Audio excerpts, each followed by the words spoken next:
a Muslim is someone who submits to God. And we say that all of the messengers, as I mentioned, like Noah, Abraham, Moses, Jesus, Muhammad, peace be upon them, we don't say they brought different religions or different ways of life. They all brought the same way of life, which is submission to the will of God. We believe in him, we worship him alone, and we try our best to fulfill his commandments, and we try our best to stay away from the prohibitions. When a person does this, because they know their purpose in life, you'll find the person has tranquility.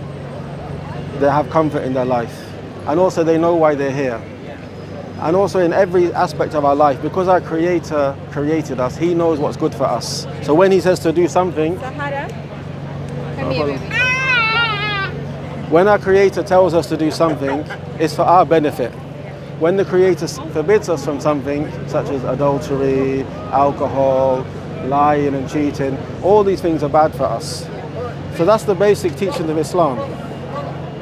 Does it make sense? It does, yeah. I'll definitely look into it. I just didn't know what it meant, because obviously, like I said, I'm not a religious person. Yeah.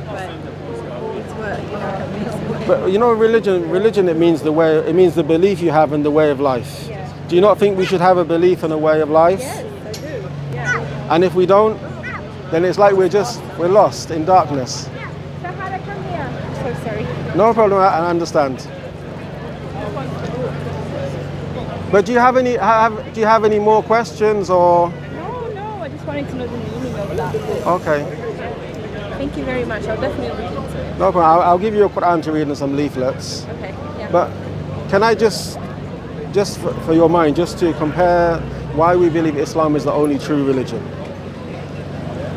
If you look at the religions in the world today, the main ones are obviously Islam, Christianity, Judaism, Hinduism, Buddhism.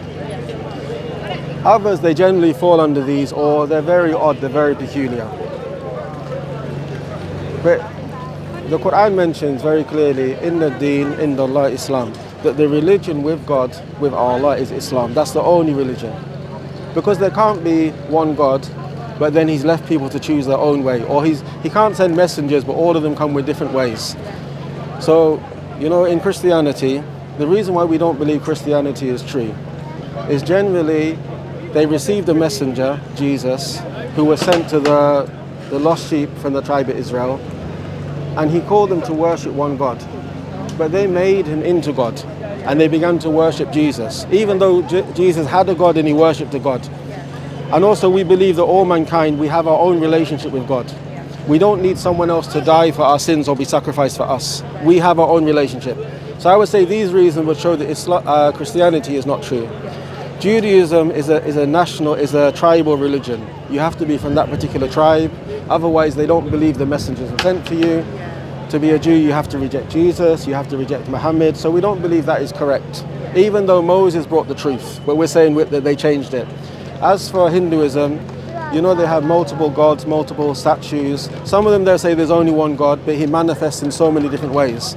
So they will have, you know, various gods. And we're saying that these idols you worship, they can't help you, they can't harm you, they cannot benefit you. So they're not worthy of worship. And Buddhism, generally, it doesn't believe in a God. It doesn't explain why we're here. That's why we'd say Islam is the only true religion. What do you think about? It's sensible. It's just, that's the thing that's quite debatable, isn't it? Because everyone is trying to. Everyone will say their own way is right. Yeah. So I think that it shouldn't be, like from what I think, it shouldn't be anyone advising or wanting you to be from a certain religion. It should be yourself looking into what you feel like it's the right one for you. Yeah. So, because growing up, I've been in Catholic school, I've been in Christian things, and I never, it just never spoke to me, to be honest. I always felt like the story just seemed a bit far-fetched, So that's basically. But you still look like you're searching. Yeah. So the truth must be out there. Huh? The truth must be out there. Yeah, I mean it is. Yeah. But is there any barriers which is stopping you, or? No, it's just me finding peace and tranquility with what I believe, in a sense, and what feels comfortable to me. Yeah. So this is why I had that question, because I felt like every time I feel a particular way or a certain way, Yeah. that's what my mind, or that's what, like, I just feel driven to do that. Yeah. To Listen to the listen Quran. to the Quran. But I don't know why, because like I said, I don't understand it. But that's what Have you read the translation? Like when you... No, I never read it. I think when you, like some of the videos you're watching with Quran, they will have the Quran playing and they may have the English, walaikum running along the bottom. Because then you'll get the benefit of the beauty of the words, but also you'll get the meaning. Yeah, so then I would know what they say. Yeah. I know you got your baby with you, so it's very hard to concentrate, but let me just very briefly tell you what we believe the Quran is. Give me 1 second. No problem.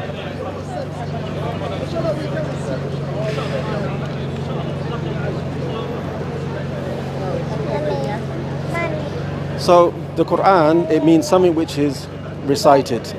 The Quran means something which is recited often. So we believe all the messengers, they receive books. Like Moses received the Torah, David, he received the Psalms, Jesus received the book, the Injil. But these books which the Christians and the Jews have today in their hands, for so many reasons, they're not the original. They've been added to, things have been changed, things have been taken out. Like for example, we believe Jesus was given a book. Now the Christians have 27 books of the New Testament, and they will tell you all of them are written after Jesus. And the majority of them are written by anonymous authors. They don't know the authors. 13 are said to be written by Paul, who never met Jesus, except he claims a vision.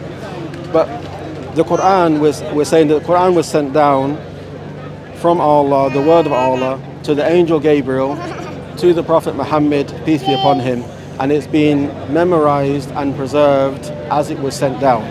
And I don't know if you've seen, there's hundreds of thousands of people, they memorize Quran. So for example, if I recite Quran now and I make a mistake, someone listening, without even reading, they will correct me. So the book has been preserved. And then it's not the word of the Prophet Muhammad, peace be upon him, it's not the words of the Muslim scholars, it's only the word of Allah.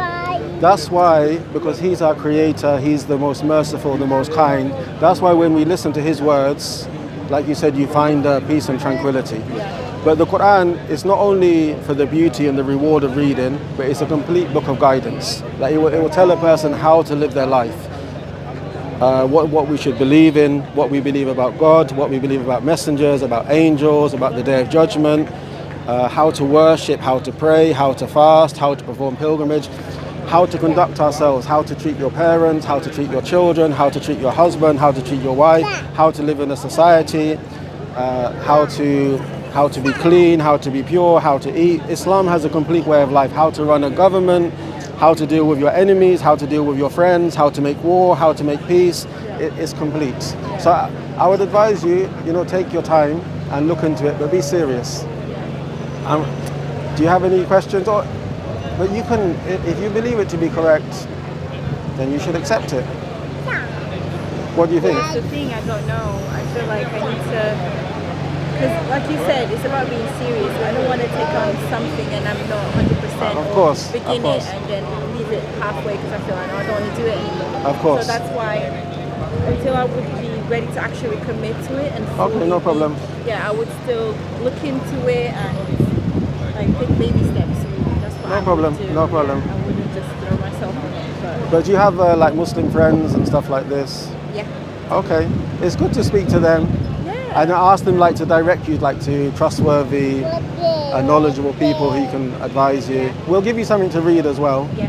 One of my friends, she is a Muslim. She's devoted. She's very. Okay. So I told her about this that I was feeling. And I kept, because we used to go to school together.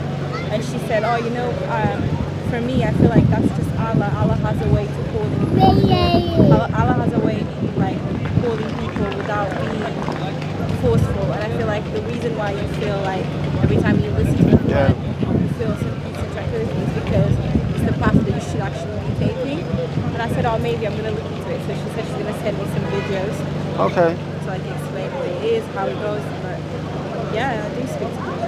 Yeah, it makes sense. But just the main things. You believe God is one. You believe that we should live our life the way He wants. And you believe that it's important, or not even important, it's a necessity that we have a connection with Him. Like, because we would say, for example, the human body, if I don't have food, if I don't have water to drink, the worst that can happen to me is I can die. But if I don't know my Creator and if I don't have a connection with Him, it's far worse than dying, because then I'm going to be lost in this life and in the next. So that's the first thing. Then second is the sending of messengers.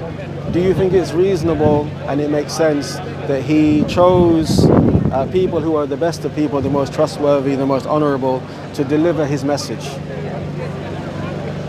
This we would say is reasonable. And then books, that He gave us books for us to follow. And then last is the Day of Judgment. Do you think it makes sense to have a Day of Judgment where people who the truth comes to them, they accept it, they try their best, even though we have shortcomings, they try their best to follow it, that they will be rewarded by the mercy of God. Not they deserve it, but by the mercy of God. And a person, if the truth comes to them, but out of arrogance they reject it, that person will have to face consequences. That's the basis of Islam. Like me, you can see I'm English. I became Muslim when I was 19, but it's for these reasons, because it's so simple, so straightforward. It's not complicated or strange. So I will just give you a Quran and then some things to read. Is that okay? Yeah, that's fine. Just give me one moment. I'll say, okay. I want the one I give back. Yeah, so this is the English Quran and then some basic leaflets. Yeah. But we're here every Saturday. Thank you. I don't live here. I live in Stratford. Okay, no problem. Oh, my mom lives there. But Yeah. if you stay in contact with your friends, and you know in Islam, you can ask any question, and Islam will have the answer. It's possible I don't know, or it's possible your friend doesn't know, but they can find out for you, or we can find out for you. Okay, madam? Thank you very much. No problem. It's been a pleasure talking to you. No problem. It's our pleasure. Okay, take care.